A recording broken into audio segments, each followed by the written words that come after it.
आप देख रहे हैं देश लाइव, देश की आवाज।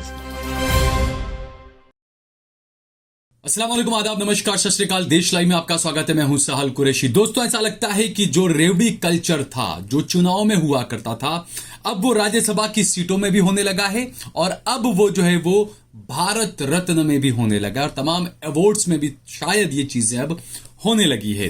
रेवड़ियों की तरह ही बांटे जा रहे हैं अब भारत रत्न के अवार्ड और इसके अलावा राज्यसभा की सीटें। ये सवाल मैं इसलिए पूछ रहा हूं कि बीजेपी ने जिन लोगों के नामों का ऐलान किया है भारत रत्न देने के लिए और इसके अलावा जिन लोगों के नामों का ऐलान किया है राज्यसभा की सीटों के लिए, इसी को लेकर सवाल उठ रहे हैं कि आखिरकार मोदी सरकार क्या कर रही है और किस तरीके से कर रही है। ऐसा लगता है कि भारत रत्न, राज्यसभा की सीटें और दीगर अवार्ड जो है वो सीधे तौर पर, मंत्री पद भी सीधे तौर पर ऐसा लगता है कि मात्र सिर्फ जी हुजूरी करने वालों को और चापलूसी करने वालों को ही दिए जा रहे हैं। क्योंकि पहले बाबरी मस्जिद को शहीद करने के जो आरोपी थे लाल कृष्ण आडवाणी, उन्हें जो है वो भारत रत्न अवार्ड देने का ऐलान किया गया।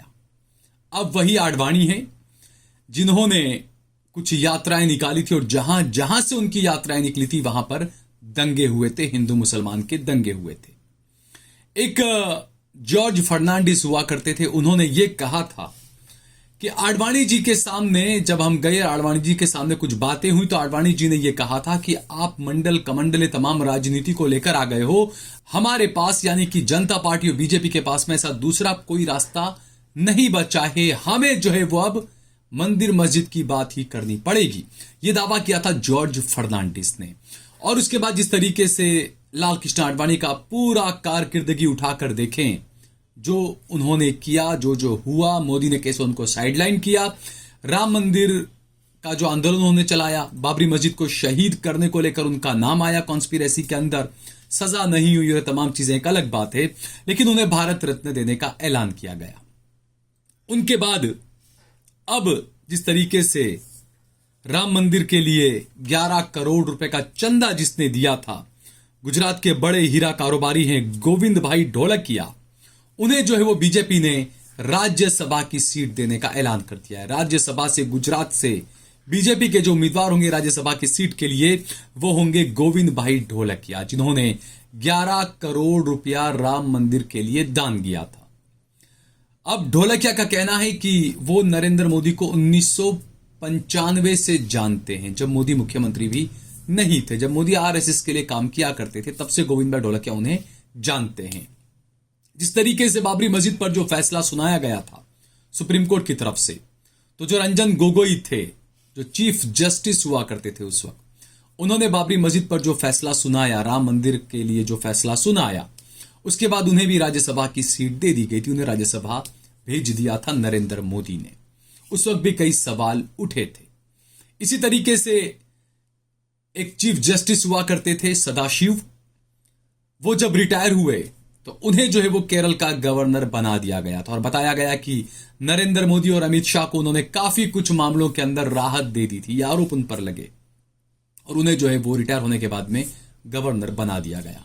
और शायद इन्हीं सब का देखकर ज्ञान वापी पर जो फैसला आया, ज्ञान वापी पर जो जज, जो उसके रिटायर होने का आखिरी दिन था, उस दिन उसने ज्ञान वापी के पक्ष में फैसला सुना दिया, तो क्या उसको भी राज्यसभा सीट या कहीं का गवर्नर या कोई बड़ा पद मिलने की क्या उम्मीद थी? क्या ऐसे ये एग्जाम्पल सेट किए जा रहे हैं कि आप हमारे काम आइए, हम आपके काम आएंगे? क्या ऐसा कुछ किया जा रहा है? ये सवाल उठना लाजमी है दोस्तों। इस तरीके से जो चीजें हो रही है, पत्रकारों में भी आप देखें, पत्रकारों को भी जो अवार्ड्स दिए जाते हैं, ज्यादातर वो चाटू पत्रकार जो हैं उन्हें अवार्ड वगैरह मिल रहे हैं, उन्हें भारत रत्न, माफ कीजिएगा, पद्म भूषण, पद्म विभूषण, पता नहीं कौन से पद्म श्री वगैरह अवार्ड उन्हें मिल रहे हैं। और वो पत्रकार कौन है आप खुद देखें। दूसरा एक और नाम है, क्योंकि मैं अभी लिस्ट देख रहा था कि जिन लोगों के नामों का ऐलान किया गया राज्यसभा की सीटों के लिए, तो एक तो ये गुजरात के जो व्यापारी हैं ढोलकिया, हीरा कारोबारी, जिन्होंने 11 करोड़ रुपया चंदा दिया था, राम मंदिर के लिए दान दिया था, उनका नाम गुजरात की तरफ से बीजेपी ने नामजद किया है। वो अपना नामांकन दाखिल करेंगे राज्यसभा चुनाव के लिए। एक नाम निकल कर आया महाराष्ट्र से, और ये नाम था अशोक चौहान, जो कांग्रेस में महाराष्ट्र में कांग्रेस सरकार के मुख्यमंत्री हुआ करते थे महाराष्ट्र के। इन्हीं का नाम ले लेकर नरेंद्र मोदी ने पूरे तरीके से कांग्रेस को घेरा। महाराष्ट्र चुनाव जब थे, जब देवेंद्र फडणवीस जो है वो मुख्यमंत्री बने थे, वो वाला चुनाव, नरेंद्र मोदी जगह जगह रैलियों में जाकर इस बात का खूब ढोल पीटते थे कि करगिल के शहीदों की बेवाओं का जो मकान था, जो फ्लैट्स थे, आदर्श सोसाइटी घोटाला के नाम से वो घोटाला मशहूर करवाया गया था।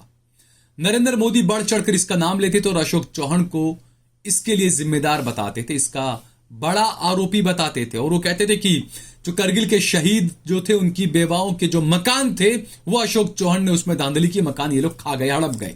यह आरोप अशोक चौहान पर लगा था। कल अशोक चौहान को बीजेपी में शामिल किया गया और आज जो है वो उन्हें राज्यसभा के लिए नामजद कर दिया गया। नामजद यानी कि राज्यसभा के लिए उनका नाम का ऐलान किया गया, अशोक चौहान का। यह अशोक चौहान कांग्रेस के मुख्यमंत्री थे महाराष्ट्र के अंदर। कई सारे इन पर आरोप लगे थे, लेकिन जैसे ही ये बीजेपी के वॉशिंग मशीन में आ गए, ये पूरे तरीके से धुलकर पाक साफ, बिल्कुल नीट एंड क्लीन हो गए।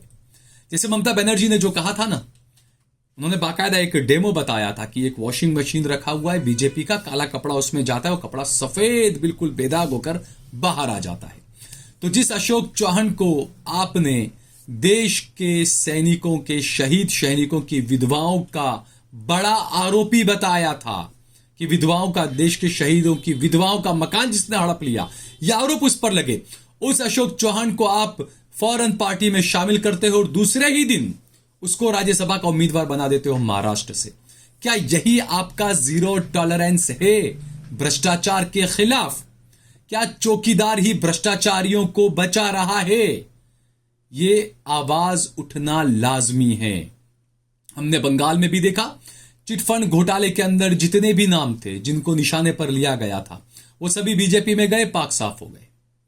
असम के जो मौजूदा मुख्यमंत्री हैं, उन पर भी कई घोटाले खुद बीजेपी ने लगाए, आरोप लगाए थे घोटालों के। अब वो खुद बीजेपी की सरकार में बीजेपी के ही मुख्यमंत्री हैं असम के। तो ये जो दोहरा चरित्र है, जनता को भी इन चीजों को समझना चाहिए कि जो कल बीजेपी में शामिल होता है, जिस पर बहुत सारे आरोप लगते हैं, उसको दूसरे ही दिन राज्यसभा का उम्मीदवार बना दिया जाता है। हो सकता है चुनाव को लेकर शायद उन्हें मंत्री भी बना दिया जाए, कोई बड़ी बात नहीं है। सवाल ये उठता है कि आखिरकार ऐसा दोहरा चरित्र क्यों? भ्रष्टाचार की तरफ जीरो टॉलरेंस की बात करने वाले नरेंद्र मोदी आखिरकार क्या कर रहे हैं? उनकी कथनी और करनी में कितना अंतर है, ये देश की जनता को देखना चाहिए।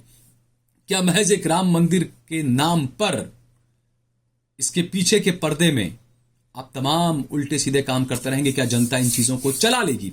ये सवाल उठना भी लाजमी है। एक और बड़ी खबर यह आई कि सोनिया गांधी अब उत्तर प्रदेश के रायबरेली से कांग्रेस की उम्मीदवार नहीं होंगी। लोकसभा का चुनाव सोनिया गांधी नहीं लड़ने वाली है। उन्होंने राजस्थान से कांग्रेस के राज्यसभा के उम्मीदवार के तौर पर अपना नामांकन दाखिल कर दिया है। अब तरह तरह के तर्क वितर्क सवाल उठने लगे हैं कि क्या सोनिया गांधी हार से डर गई है, या क्या वाकई में उनकी तबीयत खराब है, उम्र ज्यादा हो चुकी है, इस वजह से वो उस चुनावी राजनीति से दूर हो गई है, राज्यसभा जा रही है। अब रायबरेली से क्या प्रियंका गांधी उम्मीदवार होंगी? इस तरह के कई अटकलें और कई सवाल उठाए जा रहे हैं, उठ रहे हैं। वरुण गांधी पर भी सबकी निगाहें टिकी हुई है कि वरुण गांधी क्या कांग्रेस में आएंगे, ये क्या कुछ होगा, या आने वाले दिनों में और पता चलेगा।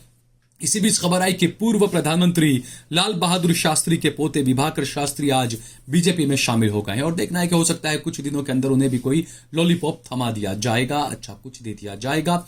चुनाव से पहले ये तमाम चीजें क्यों होती है, सवाल उठते हैं। जिस तरीके से किसानों का आंदोलन आप देखिए 2019 के चुनाव से पहले शुरू हुआ और उसके बाद में बीजेपी जीत गई। 2024 के चुनाव से पहले एक बार फिर से किसानों का आंदोलन शुरू हुआ, क्या होगा वो हमें नहीं पता। क्या ये जानबूझ के एक सोची साझी रणनीति है? चुनाव के वक्त ये तमाम चीजें क्यों होती है? क्या तमाम मुद्दों पर से ध्यान भटकाने के लिए किया जा रहा है? राहुल गांधी जिस तरीके से जो न्याय यात्रा निकाल रहे हैं उसको साइडलाइन कर दिया गया, हर तरफ किसान किसान नजर आ रहा है। देश में महंगाई, बेरोजगारी, तमाम मुद्दे साइड हो चुके हैं, सिर्फ किसान किसान नजर आ रहा है। 2019 में भी इसी तरह की कुछ चीजें हुई थी, उसके बाद बीजेपी ने बड़ी जीत हासिल की थी। 2024 के लोकसभा चुनाव से पहले भी किसान सड़कों पर है। बिल्कुल किसानों की मांगे जायज है, किसानों की मांगे मानी जानी चाहिए, लेकिन टाइमिंग पर सवाल उठाना लाजमी है। सवाल उठने चाहिए, सभी को इस बारे में सोचना भी चाहिए।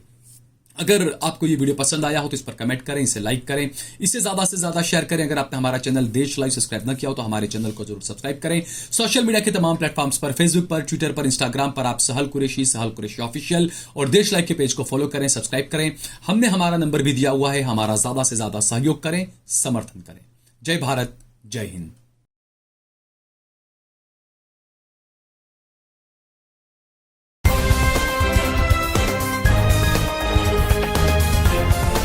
देश और दुनिया की तमाम छोटी और बड़ी खबरों के लिए हमारे चैनल को सब्सक्राइब करना न भूलें और बेल का बटन जरूर दबाएं।